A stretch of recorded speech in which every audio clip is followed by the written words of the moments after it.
आयोजित केलेल्या व्याख्यानमालेच्या एका पुष्पामध्ये मला बोलवण्यात आलं आणि त्यासाठी व्यासपीठावर उपस्थित असलेले आजच्या कार्यक्रमाचे अध्यक्ष दीपकजी गायकवाडजी आणि सर्वच व्यासपीठ, मी नावं घेत नाही प्रत्येकाची, आणि समोर बसलेले श्रोते, मान्यवर आणि प्रथितयश नागरिक, मला खूप आनंद आहे की शिरूरसारख्या एका महत्त्वाच्या ठिकाणी छत्रपती शिवाजी महाराजांची ही जयंती साजरी करण्याची प्रथा 41 वर्ष अव्याहतपणे चालू आहे.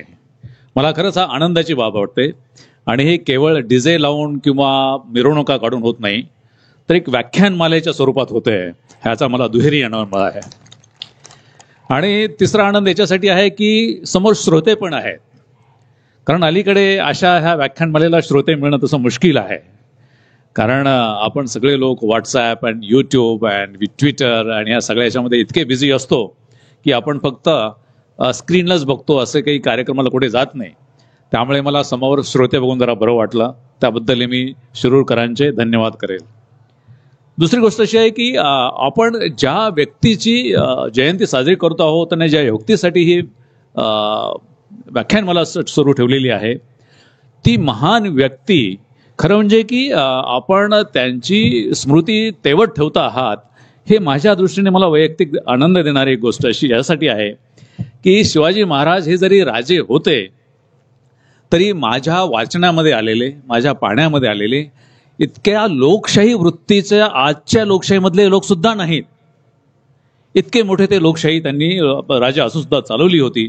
आणि म्हणून आपल्या ह्या देशाच्या 76-17व्या वर्षाच्या लोकशाहीच्या वाटचालीमध्ये त्यांच्या इतका लोकशाही मानणारा, लोकशाही पाळणारा, लोकशाही चालवणारा नेता मला दुसरा दिसून येत नाही.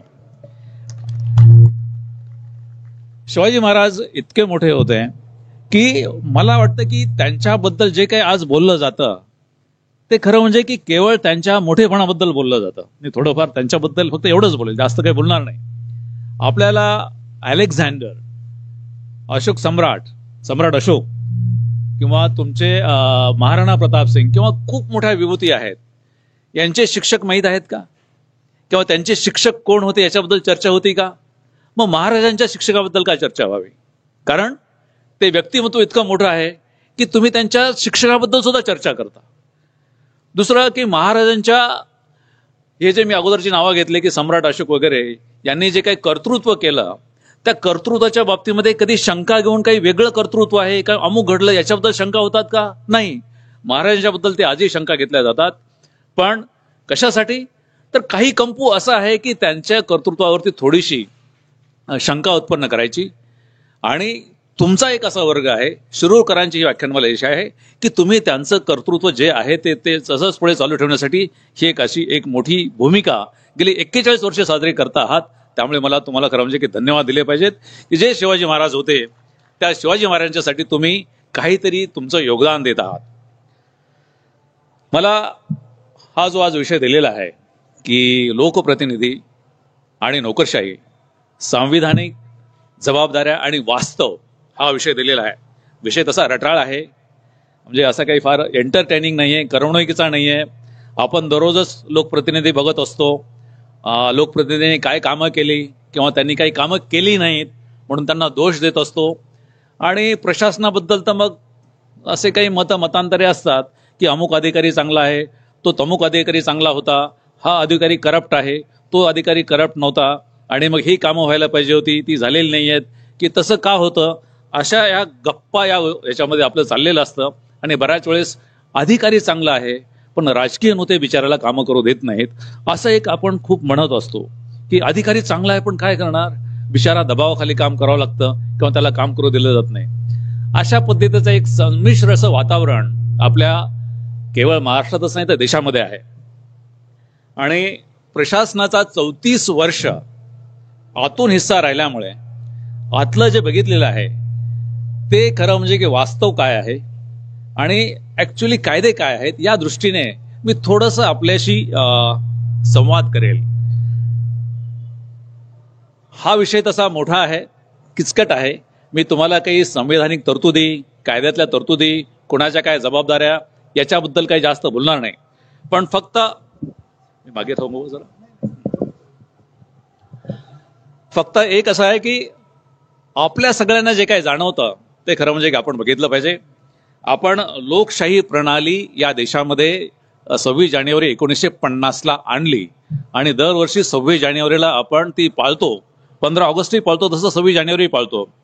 पण ही 26 जानेवारी म्हणजे काय, हे संविधान म्हणजे काय, आपण कोणी काही विचार करत नाही. ठीक आहे, झेंडावंदन होतं, त्या दिवशी सुट्टी असते आणि त्या दिवशी ड्राय डे पणही असतो. या स्वरूपात आपलं ते चाललेलं आहे आणि गेले अनेक वर्ष ते अव्याहतपणे चाललं आहे, ते पुढेही चालू राहणार आहे. पण हे संविधान म्हणजे निश्चित काय, तर संविधान म्हणजे आपणच आपल्याला दिलेलं एक असं पुस्तक आहे की ज्यानुसार हा देश चालेल. आणि त्याच्यामध्ये फक्त एकच गुपित आहे आणि ते महत्वाचं गुपित म्हणजे असे की यामध्ये प्रत्येक नागरिक, प्रत्येक मतदार हा राजा आहे आणि हा राजा ही व्यवस्था चालवेल. संविधान फक्त एक मला जर विचारलं कोणी की संविधान म्हणजे काय, तर मतदार किंवा नागरिकाला जो तो स्वतः राजा आहे, त्या राजाने कशी व्यवस्था चालवायची त्याचं पुस्तक म्हणजे संविधान. तुम्ही सगळे राजे आहात. तुम्हाला वाटतं का तुम्ही सगळे राजे आहात? तुम्हाला वाटतं?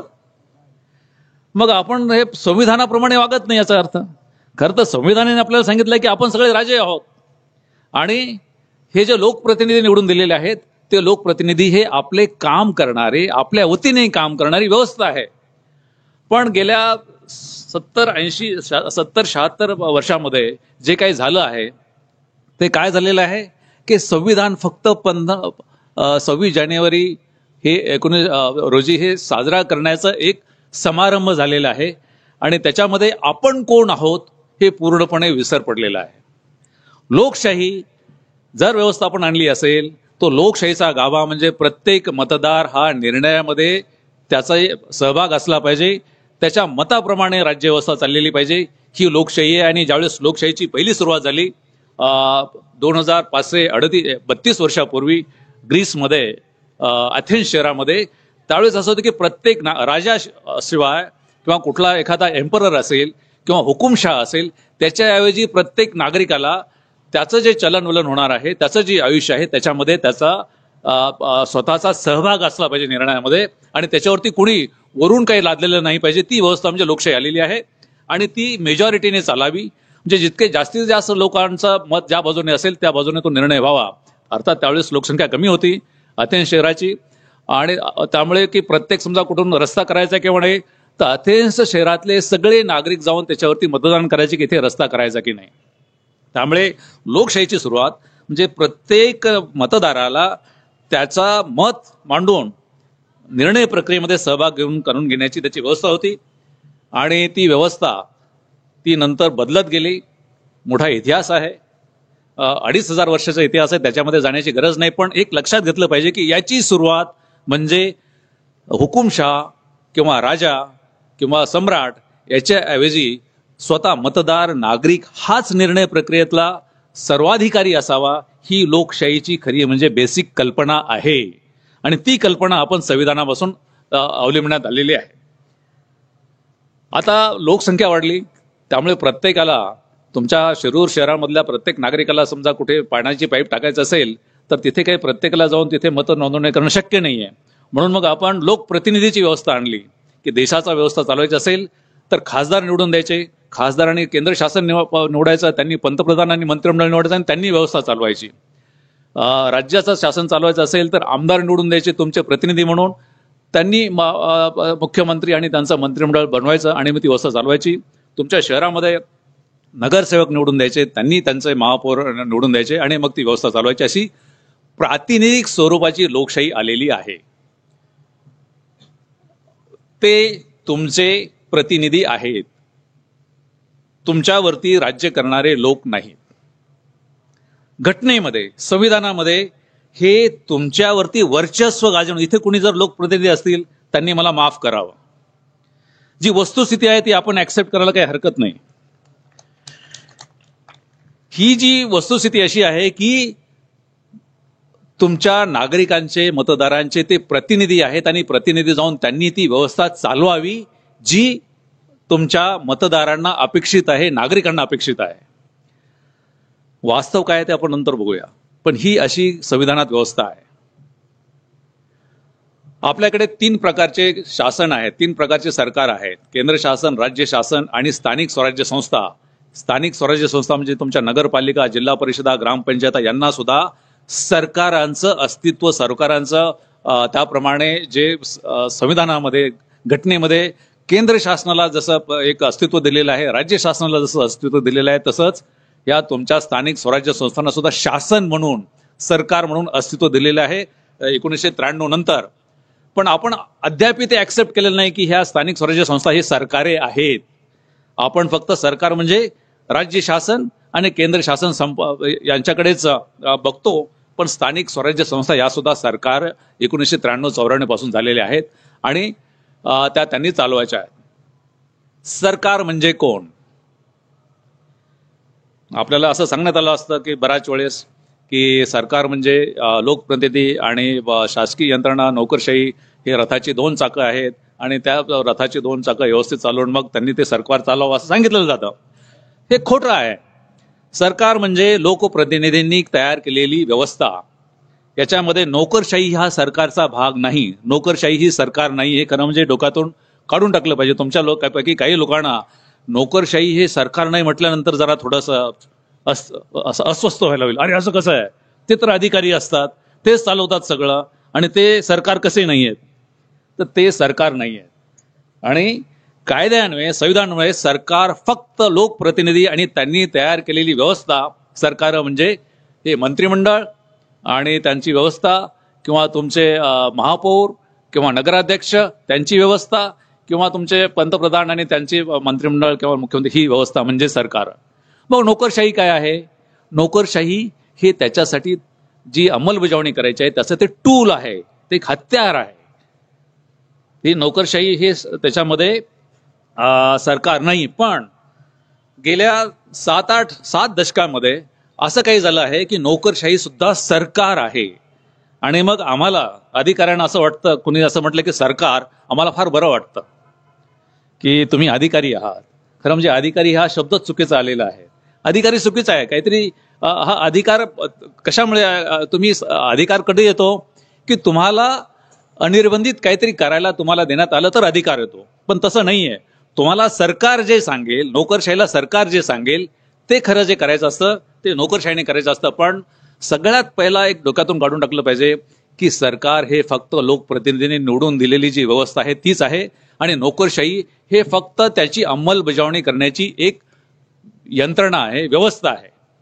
हे कुठेतरी डोक्यातून जोपर्यंत आपल्या जात नाही तोपर्यंत मला वाटतं की मग हे नोकरशाहीचं जे काही चांगलं, बरं, वाईट जे काही आहे ते तुमच्या समोर ते दिसतंय. दुसरी गोष्ट, आपल्याकडे, हा विषय खूप मोठा आहे, मी कमीत कमी याच्यामध्ये वेळेमध्ये तो संपवण्याचा प्रयत्न करेल. आपल्याकडे खासदार, आमदार, नगरसेवक यांची काय कर्तव्य आहेत असं आपल्याला वाटतं. आपल्याला वाटतं की आमच्या खासदारांनी रस्ता करावा, आमच्या खासदारांनी रस्त्यावरचे खड्डे बुजवण्यासाठी प्रयत्न करावा, आमच्या खासदारांनी पाणी पुरवठ्याच्या योजना आणाव्यात, आमच्या आमदारांनी अमुक करावा, आमच्यानी तमुक करावं, आमच्या नगरसेवकांनी हे करावं, आमच्या नगरसेवकांनी ते करावं. कायद्यामध्ये, सगळ्यात अगोदर संविधानामध्ये असं एकही वाक्य नाहीये, किंवा कायद्यामध्ये असंही एक वाक्य नाहीये की आमदार, खासदार, नगरसेवक, जिल्हा परिषदेचे सदस्य, ग्रामपंचायत सदस्य यांची कर्तव्य काय आहे. असं कुठेही लिहिलेलं नाही. त्यांच्या जबाबदाऱ्या काय आहेत हे असं कुठेही लिहिलेलं नाही. खरं म्हणजे की यांना असे अमुक अमुक तुमची जबाबदारी आहे असं कुठेही विहित केलेलं नाही. पण झालं काय की आपण प्रत्येक गोष्ट कोणाकडे नेतो? आपण प्रत्येक गोष्ट लोकप्रतिनिधी नेतो, कारण ते सरकाराचा भाग असतात, कारण ते आमचे लोकप्रतिनिधी आहेत म्हणून आपण त्यांच्याकडे नेतो. पण संविधानामध्ये किंवा कायद्यामध्ये असे यांच्यावरती एकही तुमची जबाबदारी दिलेली नाहीये, आणि त्याच्यामध्ये त्यांच्या जे जबाबदार धरलेले आहे किंवा कर्तव्य आहे असं दिलेलं नाही. मग त्यांचा जॉब काय आहे? त्यांचा जॉब आहे की शासन तयार करण्यासाठी त्यांचं जे मत आवश्यक असतं ते मत आहे. आणि ज्यावेळेस शासन कायदे तयार करतं, धोरणं तयार करतं, अंदाजपत्रक तयार करतं, अर्थव्यवस्था तयार करते, त्याच्यासाठी त्यांचा सहभाग असतो वरच्या पातळीवरती. देश पातळीवरती खासदारांचा सहभाग याच्यासाठी आहे की नवीन कायदे करणं, जुन्या कायद्यांची त्याच्यामध्ये तरतुदी बदलणं, आहे ते कायदे रद्द करणं, संविधानामध्ये तरतुदी रद्द करणं. तसंच राज्य शासनामध्ये आमदारांचं सुद्धा हेच काम असतं. आणि तुमच्या नगरसेवकांमध्ये सुद्धा की ज्यावेळेस ती बॉडी तुमचे धोरणात्मक काही निर्णय घेतील त्याच्यामध्ये त्यांचा सहभाग करणं हे ते त्यांचं काम असतं. पण आपण अलीकडे गेल्या 7-8 दशकामध्ये काय केलेलं आहे की प्रत्येक छोट्या छोट्या कामासाठी आपण लोकप्रतिनिधीला जबाबदार धरतो की त्यांनी हे केलं पाहिजे, ते केलं पाहिजे, ते केलं पाहिजे. आणि त्यांचं मूळ काम आहे की त्यांनी ही व्यवस्था जी आहे, ही कायद्याची व्यवस्था आहे, ती व्यवस्था करण्यामध्ये काय सहभाग आहे. आणि त्यांची जबाबदारी तिथे संपत नाही. त्यांची सांविधानिक जबाबदारी, आता मी स्पष्टच त्याच्याकडे येतो, जो माणूस की जी व्यक्ती किंवा जो प्रतिनिधी कायदा तयार करण्याला जबाबदार असतो त्याची अंमलबजावणी होते की नाही ही बघण्याची जबाबदारी सुद्धा त्याचीच असते. खरं म्हणजे की एखादी गोष्ट घडत नसेल त्यांच्या क्षेत्रामध्ये, विधानसभा असेल किंवा लोकसभा असेल किंवा त्यांचा वॉर्ड असेल, तिथे अंमलबजावणी होत नसेल तर तो लोकप्रतिनिधी जबाबदार असतो. आणि हे आपण जबाबदार धरतो का? खरं म्हणजे की महागाई असेल, महागाई होते, याच्यासाठी जाब आपण कुणाला विचारतो? पंतप्रधानांना विचारतो, मुख्यमंत्र्यांना विचारतो. मग तुमचे आमदार खासदार तिथे काय करतायत? त्यांनी हा विषय त्यांच्या विधानसभेमध्ये किंवा लोकसभेमध्ये मांडला का? आणि त्याचं त्याला काय उत्तर मिळालं का? आणि त्यांनी व्यवस्था बदलण्यासाठी काही केलं का? कारण त्यांची जबाबदारी अशी आहे की जे काही त्यांनी कायदे केलेले, धोरणं केलेली आहेत, अंदाजपत्रक तयार केलेलं आहे, त्याची अंमलबजावणी होत नसेल तर मग ते त्याला जबाबदार आहेत. मला वाटतं की आपण फार वैयक्तिक पातळीवरती जातो. खड्डा पडलाय तो बुजवायचा, अमुक रस्ता करायचा, तमुक करायचा, इथपर्यंत आपण करत जातो. पण बेसिक ज्या गोष्टी आहेत त्या होत नसल्यामुळे मग आपल्या देशाची परिस्थिती अशी झालेली आहे की जगामध्ये आपण जरी सगळ्यात मोठी लोकशाही आहोत, नंबर 1 ची लोकशाही असलो तरी आपलं दरडोई उत्पन्न हे इतकं अत्यल्प आहे की आपण अशा गरीब देशांच्या कॅटेगरीमध्ये त्याची खरं म्हणजे की गणना केली जाते. आपण सांगतो की आमची $3.7 ट्रिलियन व्यवस्था आहे, फार मोठी अर्थव्यवस्था आहे, 5व्या क्रमांकाची अर्थव्यवस्था आहे. पण दरडोई उत्पन्न जर काढलं आपण कुठल्या कुठे आहोत? आपण कुठेच नाही आहेत.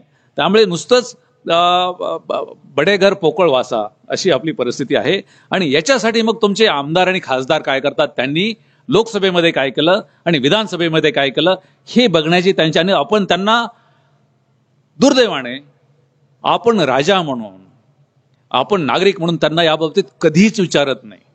एकदा निवडून दिल्यानंतर की तुम्ही आमची गरिबी दूर करण्यासाठी, बेरोजगारी दूर करण्यासाठी, आमचे उत्पन्न वर्धन होण्यासाठी, आम्हाला शेतकऱ्यांना शेतमाल भाव मिळण्यासाठी तुम्ही काय केलेलं आहे? तुम्ही कुठल्या पद्धतीने शासनावरती दबाव आलेला आहे किंवा त्याची अंमलबजावणी केलेली आहे का? आपल्याकडे एक परिस्थिती आजची आहे आणि थोडासा शहरी आणि ग्रामीण भाग असल्यामुळे मी आपल्याला सांगतो की जे धोरणं बनतात त्या धोरणाप्रमाणे मग समाज बदलतो. आज ही परिस्थिती अशी आहे देशाची की 50 ते 55, काही राज्यामध्ये 60% लोक अजूनही शेतीवरती अवलंबून आहेत. आणि याच्यापासून जे उत्पन्न मिळतं देशाला ते फक्त 17% आहे. आणि त्यामुळे इतकं अत्यल्प उत्पन्न असल्यामुळे मग शेतकऱ्यांची अर्थव्यवस्था अतिशय बिकट आहे. आणि ही जी बिकट अवस्था आहे ती जर अशीच चालू राहिली तर मला वाटतं की मग शेतकऱ्यांच्या आत्महत्या ह्या वाढतात. त्याच्यासाठी कोणती धोरणं आणलेली आहेत आणि ती धोरणांची अंमलबजावणी केलेली आहे का, असं एकाही आमदार किंवा खासदारांनी तिथे हा प्रश्न दसास लावण्यासाठी काय काम केलेलं आहे? मला वाटतं त्यांची संवैधानिक जबाबदारी आहे. पण जोपर्यंत तुम्ही राजा म्हणून तुमच्या प्रतिनिधीला विचारत नाही तोपर्यंत मला वाटतं की याच्यामध्ये काही फरक पडणार नाही. तुम्ही वैयक्तिक कामासाठी जाल, पण व्यवस्था बदलण्यासाठी तुम्ही काय करता आहात? व्यवस्था बदलण्यासाठी केवळ तुम्ही निवडणूक आली, निवडून दिलं, त्यांची भाषणं ऐकली आणि त्या भाषणामुळे मग ते निवडून आले, पुढे काय? पुढे 5 वर्ष केलं काय हे समाज व्यवस्थेसाठी? हे त्यांच्याकडे दिलेलं आहे. बाकीच्या गोष्टी त्यांनी निर्णय घेतला ते तुमची नोकरशाही त्याची अंमलबजावणी करेल, त्याच्याकडे आपण नंतर येऊया. पण जे खरं काम लोकशाहीमध्ये तुमचं काम करायचं आहे ते कामासाठी त्यांनी काय केलेलं आहे? अर्थात याच्यामध्ये ही व्यवस्था इतकी कुजलेली आहे, कुचकट झालेली आहे की आपलं त्याच्याकडे कोणाचं लक्षच नाही आहे. आपण लोकशाही म्हणतो पण तुमच्या खासदार आणि आमदारांना लोकशाही आहे का? त्यांना लोकशाहीप्रमाणे मत व्यक्त करण्याची त्यांना ह्याच्यामध्ये तसं ते मत व्यक्त करू शकतात का? उदाहरणार्थ एखादं बिल, एखादा कायदा संसदेमध्ये किंवा विधानसभेमध्ये मंजुरीसाठी आला आणि तुमच्या आमदाराला किंवा खासदाराला तो कायदा पसंत नसेल तर तो त्याविरुद्ध मतदान करू शकतो का? शासनाने आणलेल्या कायद्यावरती त्यांच्या पक्षाचा आमदार किंवा खासदार मतदान त्याच्याविरुद्ध करू शकतो का? का करू शकत नाहीये? तर तुम्ही ऐकलं असेल 3 लाईन व्हीप. तो एकदा तो व्हीप काढला की जो पक्ष सांगेल, सत्ता पक्ष असेल किंवा विरोधी पक्ष असेल त्याप्रमाणेच त्यांना मतदान करावं लागतं. म्हणजे तिथे लोकशाही थांबली, म्हणजे लोकप्रतिनिधीची लोकशाही थांबली, म्हणजे तुमचीही लोकशाही थांबली. आणि मग तुमचं जे म्हणणं आहे ते म्हणणं तिथे कायद्यामध्ये येत नाही. केवळ तिथे ज्या सत्ताधारी पक्षाला किंवा विरोधी पक्षाला जे वाटतं त्याप्रमाणेच तिथे निर्णय होतात, म्हणजे अपोज करायचं किंवा त्याला असे करायचे. त्यामुळे कुठेतरी ही बाब तुमच्या लक्षात आली पाहिजे की तुमचं मत जे आहे, तुमचं मत तुमचा लोकप्रतिनिधी मांडू शकत नाही आणि तुमचा लोकप्रतिनिधी तुमचं मत मांडू शकत नसेल, मग ती लोकशाही आहे का? आता हे 3 लाईन व्हीप वगैरे ह्या गोष्टी का आल्या कुणालाच माहिती नाहीये की कशासाठी आल्या. त्याच्यामध्ये स्वार्थ आहे की आम्हाला एकदा निवडून दिल्यानंतर आम्ही काहीही निर्णय घेऊ शकतो या भावनेतून. म्हणजे मागच्या दाराने ही लोकशाही काढून घेण्याची पद्धत आहे का? गेले 70 वर्ष असं झालेलं आहे का? हे आजचं नाहीये, 5 वर्षाचं नाही, 10 वर्ष, गेले 70 वर्ष हे 3 लाईन व्हीप आलेलं आहे. त्यामुळे संविधानिक जबाबदारी लोकप्रतिनिधीची असली की त्यांना शासन चालवायचंय, पण त्यांच्या जबाबदारीला कुठेतरी दुसऱ्या मार्गाने संकुचित करण्यात आलेलं आहे. हे तुम्हाला राजा म्हणून, मतदार राजा म्हणून तुम्ही हे जाणलं आहे का? उत्तर आहे की तुम्हाला माहितीच नाहीये आणि तुम्हाला हे त्याच्याबद्दल काही वाटतच नाहीये. कारण तुम्ही कधी प्रश्नच विचारत नाही तुमच्या आमदारांना किंवा खासदारांना. एक उदाहरण सांगतो. पुण्यामध्ये एक 5-6 वर्षापूर्वी एक मोर्चा निघाला होता की जे वाहतुकीचे नियम आहेत ते तोडल्यानंतर दंडाची रक्कम अव्वाच्या सव्वा वाढवली होती. 5,000 आणि 3,000 आणि 4,000. आणि त्यावेळेसच्या खासदारांनी मला विचारलं, त्यावेळेस मी ट्रान्सपोर्ट कमिशनर होतो, त्यांनी विचारलं हे असं कसं काय झालं हे सगळं? तर म्हटलं की हे झालंय, केंद्र शासनाने निर्णय घेतलेला आहे. पण त्यामुळे मग असं बरोबर नाही आहे. म्हटलं साहेब तुम्ही खासदार आहात, ते बिल 2 वर्ष तिथे पार्लमेंटमध्ये होतं, तुम्ही विरोध केला का? त्यामुळे नाही विरोध केला. मग म्हटलं हे होणारच आहे. म्हणजे प्रश्न असा आहे की तुमच्या संमतीने झालेलं आहे आणि तुम्ही आता प्रश्न कशाला विचारत आहात? प्रश्न असा आहे की लोकांना ज्यावेळेस समजतं की हे अव्वाच्या सव्वा झालेले आहे, मग लोकप्रतिनिधी जागे होतात आणि मग त्यामुळे पण मी करू शकलो नसतो कारण 3 लाईन व्हीप होता आणि आम्हाला ते मान्य करावं लागलं. हा एक उदाहरण झालं. त्याचा अर्थ असा आहे की तुम्ही जे लोकप्रतिनिधी पाठवता ते व्यक्त होऊ शकतात का? अशा खूप गोष्टी आहेत. हे तुम्हाला केवळ एक उदाहरण म्हणून सांगितलं. आपल्याकडे नोकरशाहीची गरज आहे का? जर लोकशाही केवळ लोकप्रतिनिधीच असेल तर नोकरशाहीची गरज आहे का? निश्चित गरज आहे. कारण जेव्हा आपण जंगलामधून माणूस म्हणून शहरामध्ये किंवा गावामध्ये आलो 10,000-12,000 वर्षापूर्वी, आपण 12,000 वर्षापूर्वी जंगलातच राहायचो. सगळे मानव जाती जंगलात राहायची. 12,000 वर्षापूर्वी कुणीतरी शेती सुरू केली आणि मग दरवर्षी भटकंती संपवून शेती सुरू केली आणि नंतर मग आपण गावामध्ये आलो आणि मग ही शासन व्यवस्था सुरू झाली, सगळं झालं. हे सगळं होताना मग राजे आले, महाराज आले, पण त्यांनी निर्णय घेतल्यानंतर त्याची अंमलबजावणी करण्याला कोणीतरी असावं म्हणून ही नोकरशाही तेव्हापासून सुरू झाली आणि आता ती नोकरशाही रुजलेली आहे. लोकशाहीमध्ये सुद्धा नोकरशाहीची गरज आहे. पण पूर्वीची नोकरशाही, हुकुमशाहीची नोकरशाही, राजाची नोकरशाही किंवा सम्राटाची नोकरशाही आणि आताच्या तुमची लोकशाहीमध्ये फरक आहे. तो फरक असा आहे, पूर्वीची नोकरशाही किंवा पूर्वीचे अधिकारी निवडण्याची राजाचीच अधिकार होता. मनाला वाटेल त्याला, यांना वाटलं की आज यांना त्यांचं हे करायचं आहे, मुख्य सचिव करायचं आहे, त्यांना जिल्हाधिकारी करायचा, तो राजा ठरवणार. त्याचं शिक्षण काही असेल, तो आपल्या बायकोचा भाऊ असेल, काही असेल तर ते त्यांनी ठरवायचं असतं, कारण तिथे काही नियम नव्हते. पण आता लोकशाहीमध्ये तसं राहिलेलं नाही.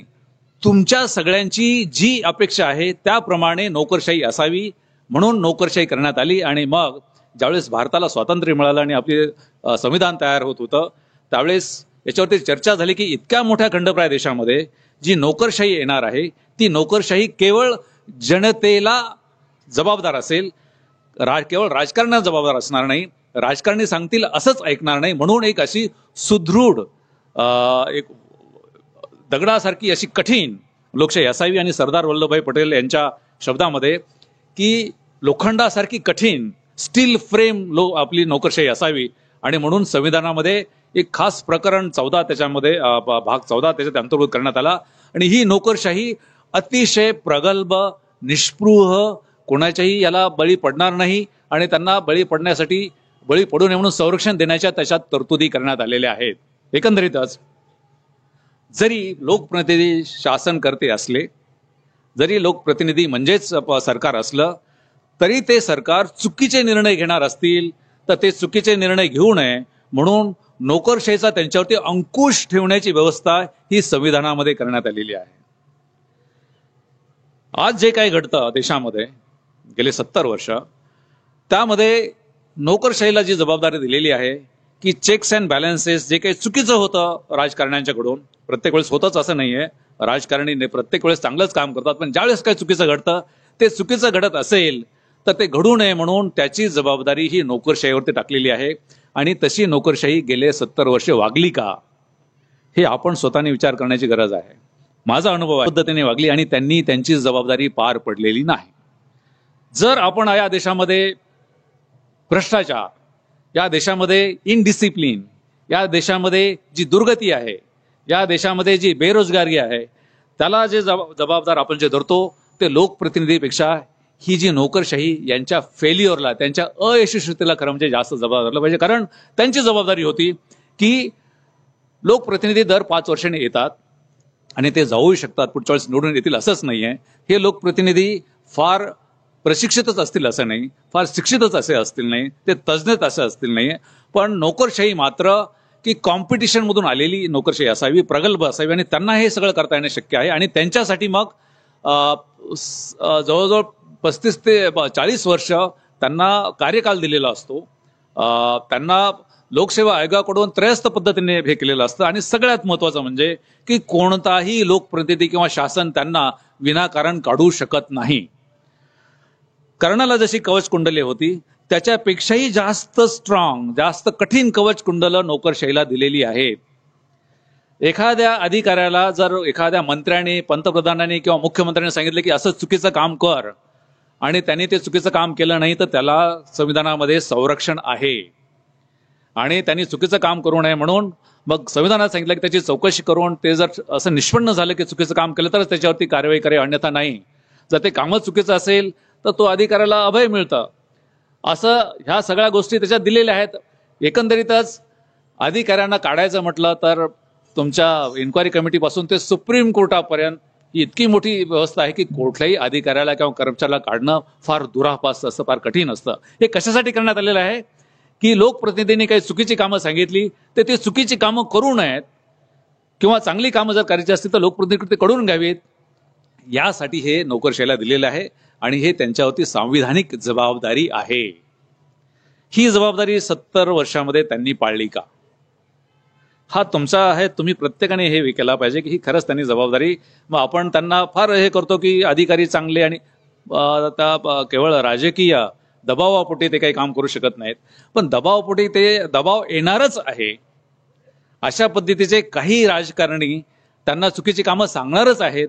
यावरती समितीमध्ये संविधान तयार होण्यापूर्वी खूप चर्चा झाली आणि त्या चर्चेप्रमाणे मग त्यांना ही कवच कुंडलं दिलेली आहेत की तुम्ही जर तुम्हाला काम करायचं असेल तर तुम्ही योग्य काम करू शकता. अशी फार सक्षम नोकरशाही या देशाला संविधानाने दिलेली आहे. ते जर चांगले वागले तर मला वाटतं की देशात जे काही चुकीचं घडतंय, चांगलं तर खूप घडतंय, चुकीचं मला आता किती टक्के घडतंय मला माहिती नाही, तुम्हाला मी विचारतो किती टक्के. मी तर म्हणेल की सगळं चांगलं चाललेलं आहे, सगळं आनंदी आनंद आहे. 70 वर्ष खूप आपण नंदनवन केलेलं आहे देशाचं, असं म्हणायला हरकत नाही. मी म्हणेल तुम्ही काय म्हणता मला माहित नाहीये, पण जे काही चुकीचं घडलं असेल त्याला नोकरशाही 100% जबाबदार आहे. लोकप्रतिनिधी चुकले असतील तर त्यांना चुकून देण्याची जबाबदारी ही त्यांच्यावरच संविधानाने टाकलेली आहे. कारण त्यांना तसं संरक्षण दिलेलं आहे, त्यांना तसं कार्यकालाची शाश्वती दिली आहे जशी लोकप्रतिनिधी दिली नाही. दर 5 वर्षांनी त्यांची शाश्वती ही समाप्त होते आणि त्यांना नव्याने पुन्हा जनतेपुढे जावं लागतं आणि मग पुढे यावं लागतं. तसं नोकरशाहीचं नाही आहे. त्यामुळे नोकरशाहीला एक कांगावाखोर नोकरशाही असते की आम्हाला काम करू देत नाही. हा कांगावा आहे. हा कांगावा खरं म्हणजे तुम्ही राजा म्हणून, तुम्ही मतदार राजा म्हणून हा कांगावा समजून घेतला पाहिजे की हा कांगावा याच्यासाठी आहे की काहीतरी स्वार्थ असतो त्याच्यापुढे, की हा स्वार्थ याच्यासाठी आहे की माझंही काही भलं होईल.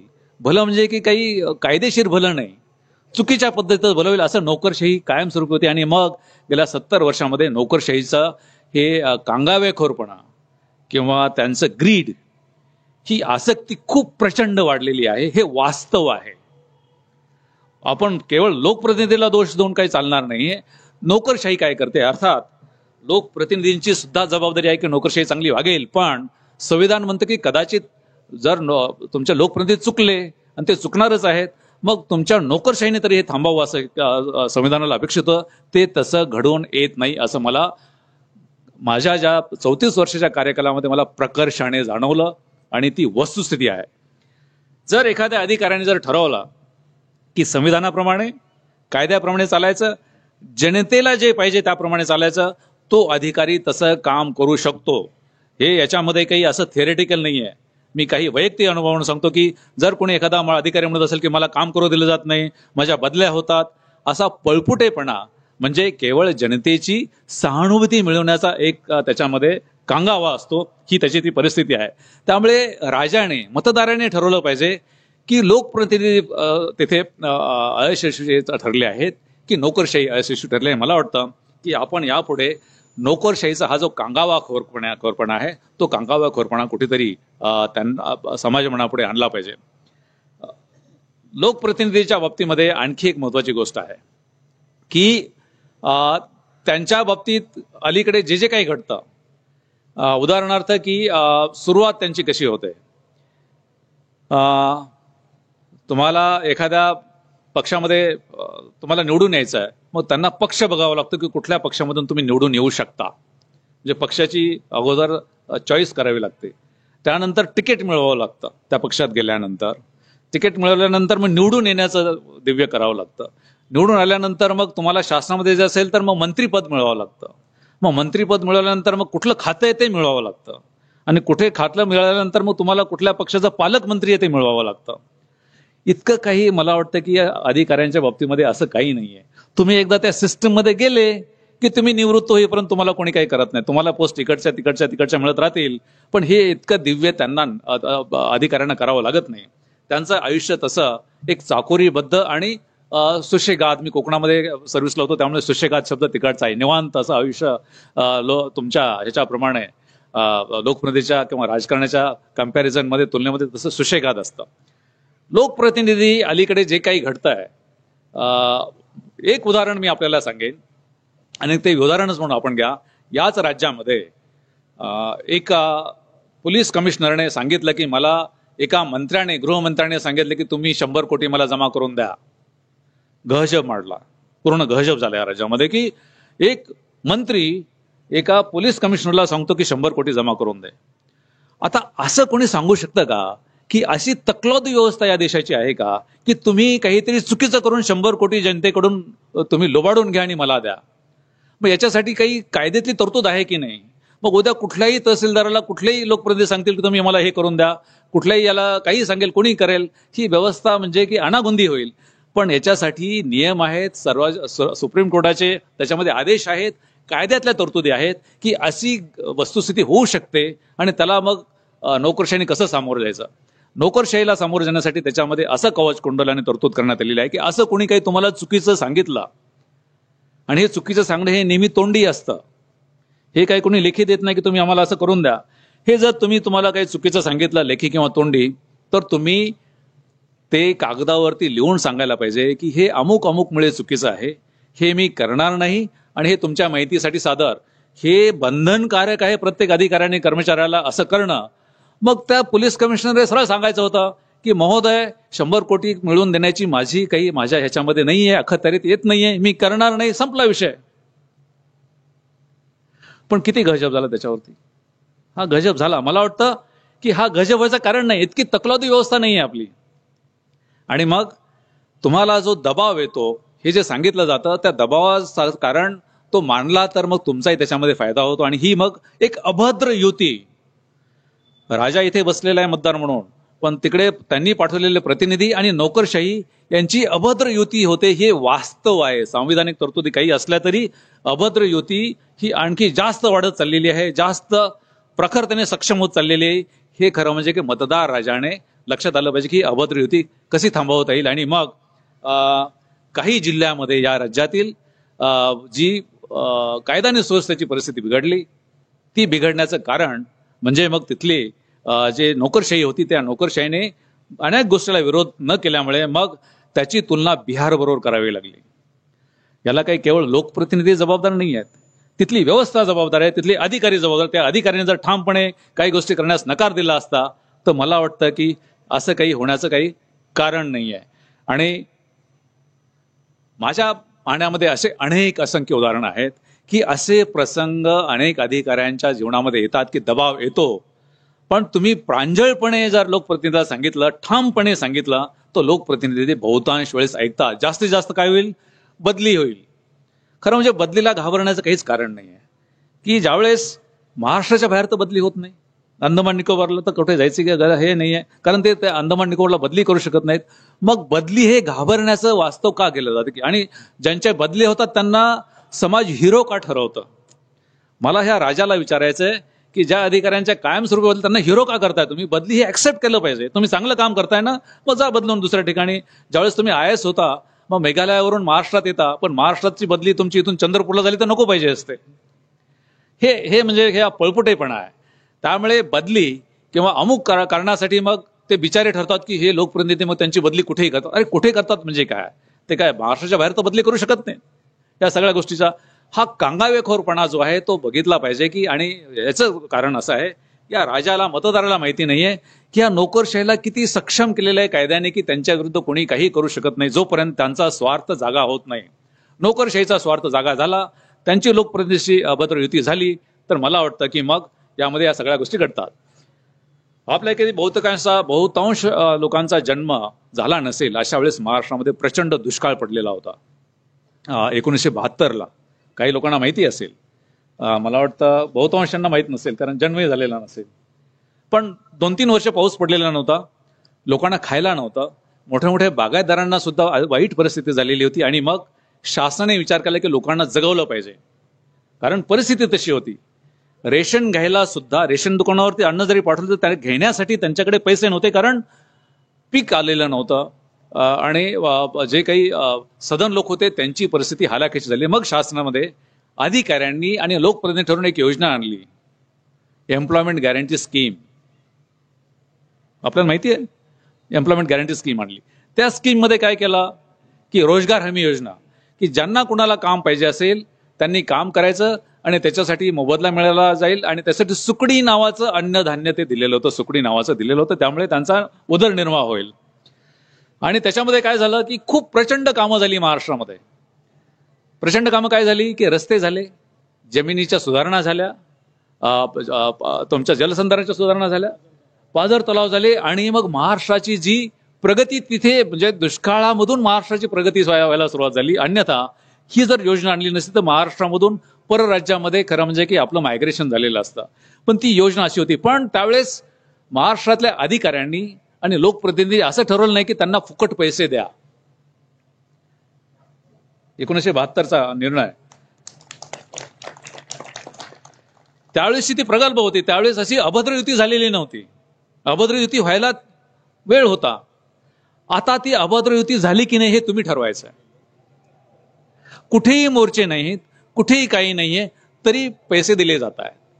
पण त्याच्या मोबदल्यात काय? महाराष्ट्राला काही फायदा आहे? काही नाही. समाजाला काही फायदा नाही, त्यांनाही काही फायदा नाही. त्यामुळे हे जे वास्तव आहे, हे वास्तव जोपर्यंत मतदार राजा, जो राजा आहे लोकशाहीमध्ये, तो समजून घेत नाही तोपर्यंत मला वाटतं की ही परिस्थिती यापेक्षा आणखीही भयावह होत जाणार आहे. ही परिस्थिती भयावह का होत जाणार आहे? तर आता यापूर्वी 3 औद्योगिक क्रांत्या झाल्या. 1776 मध्ये तुमचं स्टीम इंजिन आलं, वाफेवर चालणारं, आणि मग प्राण्यापासून म्हणजे बैलापासून आणि माणसाच्या ताकदीचा वापर कमी झाला, मशीन आले. नंतर 1840 ते 60 पर्यंत इलेक्ट्रिसिटी आली. आपले मोठे कंबशन इंजिन आले आणि 1960 नंतर मग कॉम्प्युटरायझेशनचं हे आलं, औद्योगिक क्रांती झाली. आत्ताची औद्योगिक क्रांती जी सुरू झालेली आहे 2011-12 पासून, ती औद्योगिक क्रांतीमुळे काय होणार आहे तर या औद्योगिक क्रांतीमुळे रोजगार हा कमी होत जाणार आहे. कशामुळे तर तुमचं artificial intelligence, cognitive analytics, 3D printing, genomics असे भयानक काहीतरी शब्द आहेत जे आपल्याला खरं म्हणजे हेही नाही. आणि आमच्या लोकप्रतिनिधीच्या ते खिसगणित नाही. रोजगार चालले तर चालले जाऊ द्या, आजचा दिवस पुढे कसा ढकलायचा. खरं म्हणजे की आज ही रोजगार कमी झालेले आहेत. तुम्ही IT मधले रोजगार जर बघितले तर तिथे लोकांना काढता आहेत, नवीन रिक्रुटमेंट होत आहे पण पूर्वीसारखं होत नाहीये. त्यामुळे जी भयानक परिस्थिती होणार आहे रोजगाराच्या बाबतीमध्ये, व्यापारी ह्याच्या बाबतीमध्ये, कारण व्यापार आता कमी होत चाललेला आहे. कारण व्यापार काही लोकांच्या हातामध्येच गेलेला आहे.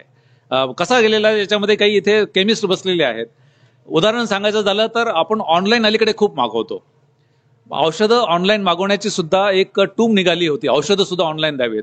या देशामध्ये 9 लाख औषधांची दुकानं आहेत आणि त्या 9 लाख दुकानामधून जवळजवळ 1,72,000 कोटींची औषधं विकली जातात दरवर्षी.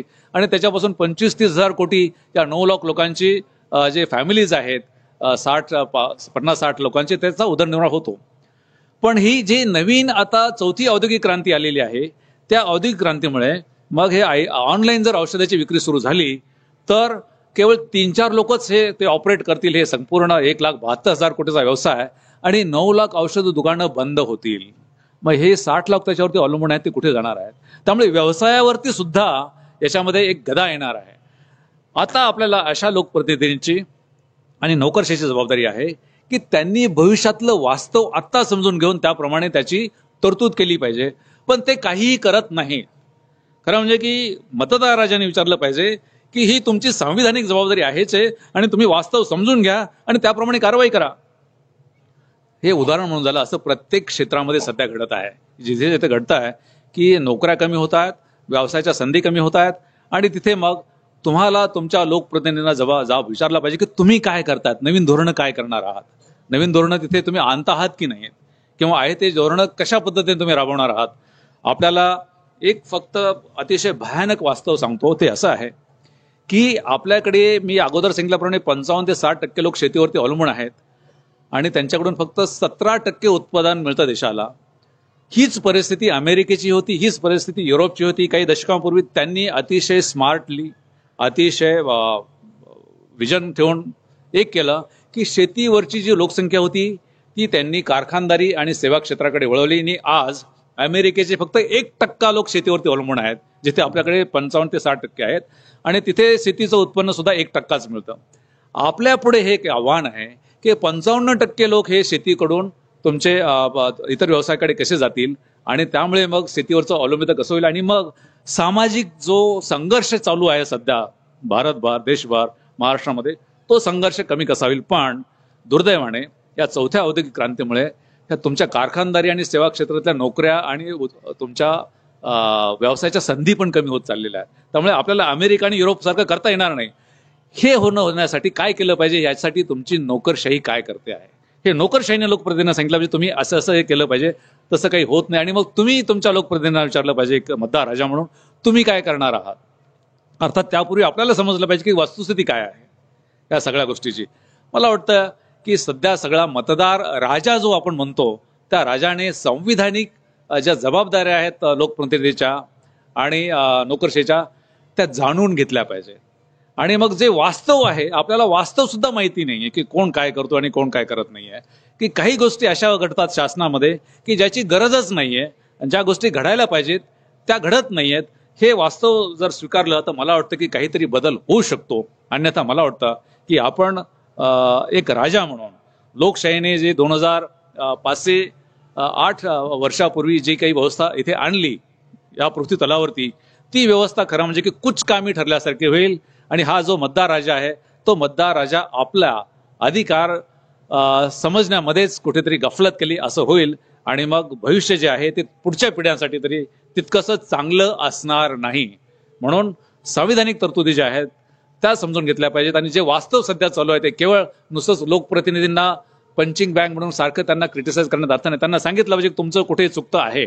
आणि मला आनंद आहे की तुम्ही अशा पद्धतीचे ज्या व्याख्यानमाला आयोजित करून वेगवेगळ्या विषयावरती, मला वाटतं काल तुमचा इंटरनेट आणि याचा जो प्रभाव होतो त्याच्यावरती होतं, अशा पद्धतीच्या ज्या व्याख्यानमालेमधून लोकांना थोडं तरी कुठेतरी याच्यामुळे फार परिणाम होईल असं मला वाटत नाहीये.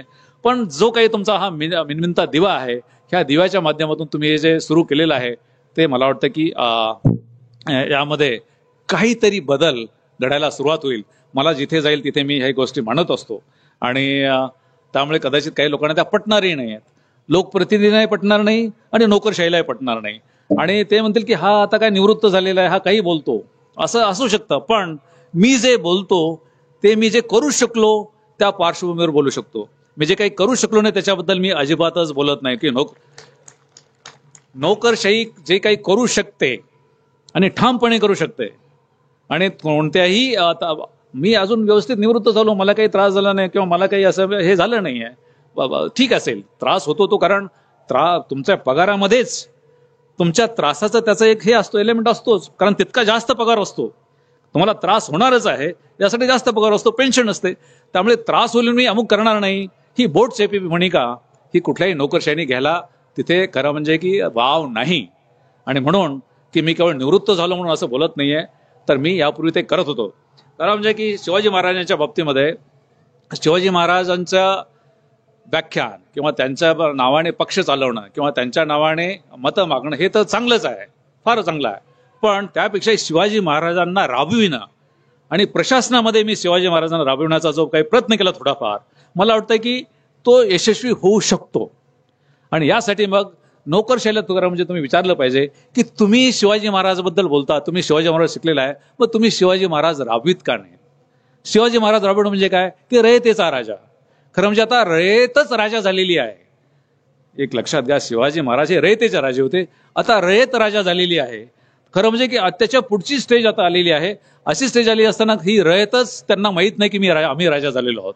त्यामुळे आता रयतेने कुठेतरी आपण राजा झालेलो आहोत आणि आपले लोकप्रतिनिधींची जबाबदारी काय आहे, त्यांचे कर्तव्य काय आहेत, नोकरशाहीची जबाबदारी काय आहे, त्यांचे कर्तव्य काय आहेत आणि ते कुठे चुकत आहेत हे ठामपणे त्यांना विचारलं पाहिजे आणि त्याप्रमाणेच मतदान केलं पाहिजे. मला वाटतं की मी जास्त बोललो मला वाटतं आणि याच्यासाठी मी इथे थांबतो, कारण जास्त तुम्हालाही वेळ म्हणजे बाकीचं हे असणारच आहे. हा विषय तसा अतिशय ड्राय आहे, कुणाच्या आवडीचा नसतो, पण कधीतरी ह्या विषयावरती सुद्धा चर्चा होणं गरजेचं आहे. मला वाटतं तुम्हाला माहित नाही की ते प्रश्नोत्तराला काही स्कोप असतो की नाही, तर मला वाटतं नसावं. पण जर कुणाला काही असेल तर मी प्रश्नोत्तराला सुद्धा तसं करतो आणि मी इथे थांबतो. धन्यवाद. धन्यवाद साहेब. खरं तर आपल्या व्याख्यानाच्या